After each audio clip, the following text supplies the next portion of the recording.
So here I'm just holding the R-07, Roland R-07, along with the Clippy, and see how this does out in nature for a voiceover type thing. So basically, I just used a dowel. You know, if I was Van Neistat, I would have used plywood and made something a little cooler. But I used a dowel and put an adapter. I think it was a small rig adapter, 1/4 inch to 3/8 inch underneath, and that's what can then go into the tripod, the ball head on the tripod, which is just a simple Manfrotto. And then on the other end, just got a wood screw from the local hardware store. So in the comments, you could describe how this Rycote adapter is supposed to attach to something. I got this from Mic Booster. This is the Rycote mic holder that they offer, and I got that, and I just wasn't sure how to attach it to a tripod, so this little dowel did the trick. I'm sure there's a much simpler, more professional way. So usually I do audio for video and audio for podcasts, but this type of, ambient or nature recordings, it's not what I usually do. So I've just been experimenting. This little Clippy's the first I've used. It's just a mono. It's a single into a 3/8 3.5 millimeter plug-in jack. It's not the XLR version. Yeah, and then sending it into a Roland R-07. I used to have a Sony PCM D50, and that definitely would have been better for this. Love to use a D100 or even a Sony M10, but right now the Roland is working for me. As I just experiment, with nature sounds, obviously the stereo matching set would be more ideal for this, or the LOM Uzi micros, but those have been out of stock for a long time now. I might get the stereo set here for this. We'll see for the Clippy. We'll see after these experiments if it's something I like to do. See. Definitely more people using the LOM, but I'll experiment with this for now and see what we get. So in the editing process, I realized that I should have used this Roland R-07 in this voice part to compare it. Compared it with the Clippy in the water and in the stream, and I thought I should have done the same here for comparison's sake. So I wanted to come back, and I'll edit this into the other. So I also have the Bumblebee Wind Killer, I think it's called, and I'll put that on here to compare it, and so you can see how this compares with the Clippy for voice things like this. So I'll put that on now. Okay, now I'm recording with the Bumblebee Wind Killer on here. You can see it kind of cinches down over top of it. I also have a shock mount. I think it's a Rycote shock mount that can go between the base of the tripod and the recorder. The way it sticks out, though, it's kind of hard to keep this Wind Killer attached. This kind of dead cat attached, but with just the tripod itself, it stays on there. So how does this compare to the sound of my voice with the Clippy? Given this surroundings, this area. What do you think? Is adding a Clippy worth it, or just going straight into the recorder, the R-07? Is that good enough for a situation like this for speaking? We'll see.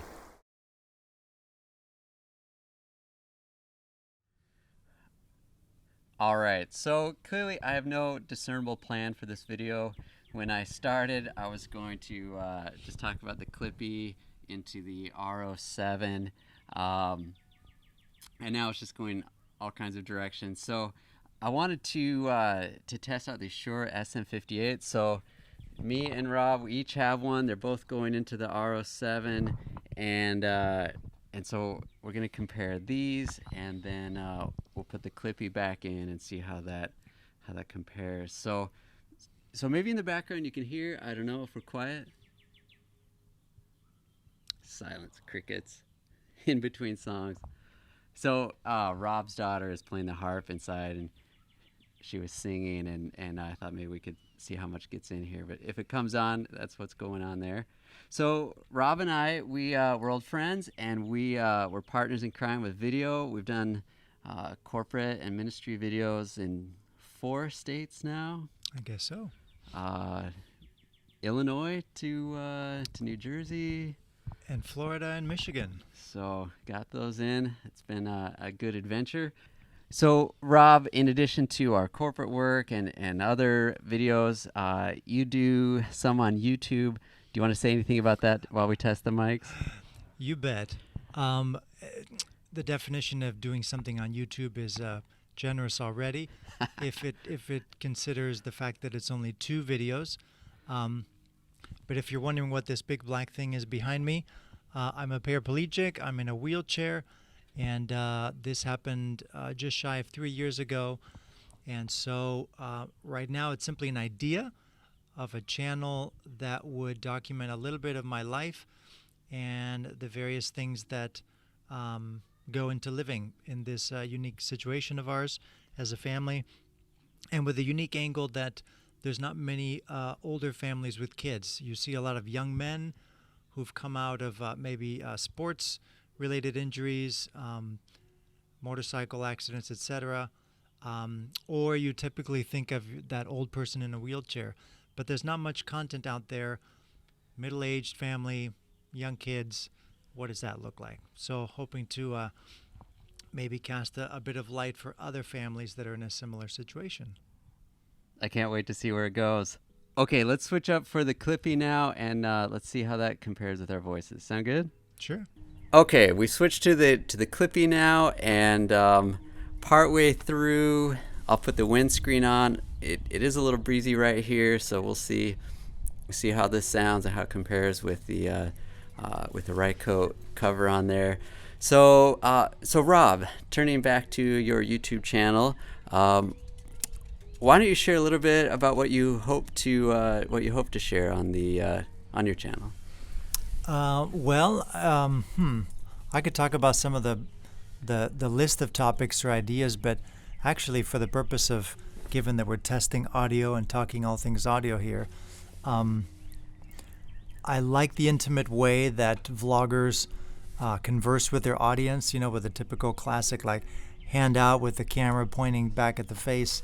Selfie mode, like I'm doing with iPhone right now. Exactly, and I've got the Joby Gorilla Pod, I've got the shotgun mic, and so on. But when you think about being in a wheelchair, if you're in a manual chair, you're pushing with 2 hands.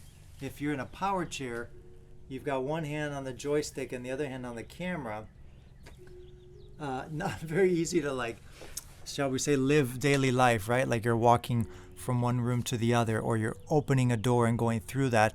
You don't have that free hand to kind of, for the users to be able to experience daily life. And then from an audio perspective, unless you're holding it nice and steady, that shotgun, it's going to be, the distances all over the place. And so I'm thinking that maybe a lav is maybe going to be the route that I will have to go to get good audio. That makes sense. That makes a lot of sense. I'll see, when I took that wider shot just now, moved the mic away from you, we'll see how that affected this omnidirectional, see what that did to it. So, all right, let me put the wind cover on, and we'll just cover a couple last things. All right. So back to your question, though, about the topics that I'm hoping to cover. It's quite a range. It's, the basics of what you do right after you get an injury, getting good help with PT and OT, things that you can expect in terms of doing a bladder and bowel program, modifications to your house, some heavier topics like, what's it like for the spouse in a situation like that? What's it like for the kids adjusting, extended family? What does it look like to grieve through the process? There's a lot of videos that are really encouraging and yeah, you can do this, and that's good, and that has its place. But there's very little out there for what do you do when you feel like your world has been taken out from under you. So hoping to cover that. And then just some lighthearted stuff like how to open a door for a wheelchair user. You'd be surprised how many people want to be helpful, but they're actually getting in the way when they're trying to open a door for you. So maybe we can do a humorous spin.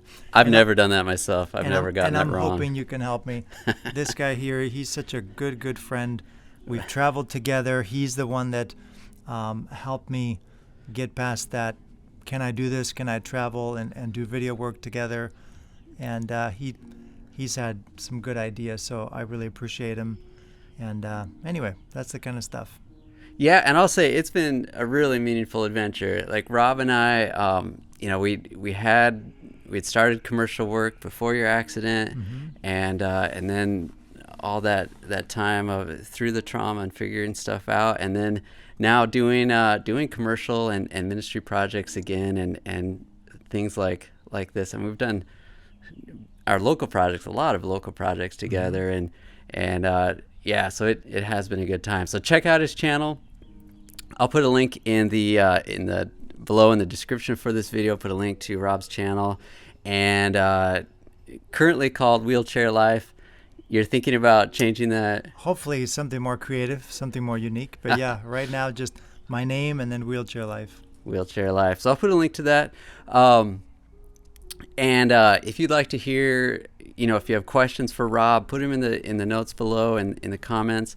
If you'd like to see anything on Rob's channel, questions that you'd like him to address or anything, he's got a long list of ideas, but it'd be great to hear from you what else you think would be good to cover. So, all right, I hope this was a good test of the Clippy versus the 58, the Shure SM58. If you have questions about that comparison, also below.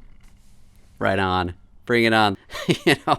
Feel free to mock this in the comments. That's all good too. But yeah, DIY. So thanks so much for checking this out, and I'm really curious to see how this will turn out because I don't have headphones on.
All these tractor tires.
about how lucky it is to be alive right now.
Hope you enjoyed the video. Hope it had something helpful. If you are interested in the Clippy, then hopefully this answered some of your questions. Yeah, happy recording.